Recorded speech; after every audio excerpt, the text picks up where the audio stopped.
அந்த மாதிரி படங்கள்ல நடிக்க மாட்டேன் அப்படின்னு ரச்சிதா மகாலட்சுமி அவர்கள் சொல்லியிருக்காங்க. எந்த மாதிரியான படம்? சமீபத்தில் ஃபயர் அப்படின்னு சொல்லிட்டு ஒரு படம் வந்துச்சு.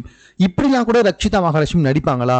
ஒரு காலத்துல எப்படி இருந்தவங்க இந்த மாதிரி மாறி இருக்காங்களே அப்படின்னு நம்ம எல்லாருமே ஆச்சரியமா பார்த்த படம், சில பேர் ஜொல்லு விட்டுக்கிட்டே பார்த்த படம் தான் அந்த ஃபயர் அப்படின்ற ஒரு படம்.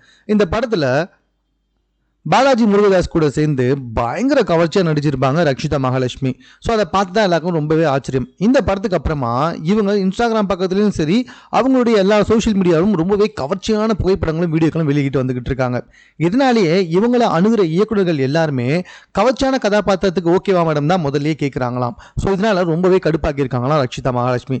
ஸோ இதுக்கப்புறமா நான் அந்த மாதிரி கவர்ச்சிக்கு மட்டுமே முக்கியத்துவம் கொடுக்குற படத்தில் நடிக்க மாட்டேன், ஸோ எல்லாமே மிக்சட் ஆகிற படத்தில் தான் நடிப்பேன் அப்படின்ற மாதிரி வந்துட்டு ஒரு பயங்கரமான உருட்டை வந்துட்டு உருட்டி இருக்காங்க.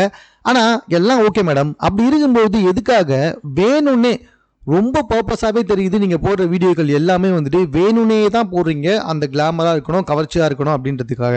ஆனா அது சம்பந்தமா உங்ககிட்ட தேடி வர இயக்குநர்களை வந்துட்டு இல்லை நான் அப்படி நடிக்க மாட்டேன்னு சொன்னீங்கன்னா எனக்கு சுத்தமா புரியல. உங்களுக்கு புரிஞ்சிருந்தா நீங்க கமெண்ட்ல தெரியப்படுத்துங்க. மேலும் இது பண்ண செய்திகளை உடனுக்குடன் தெரிந்து கொள்வதற்கு நம்ம 60 செகண்ட் சேனலை சப்ஸ்கிரைப் பண்ணுங்க.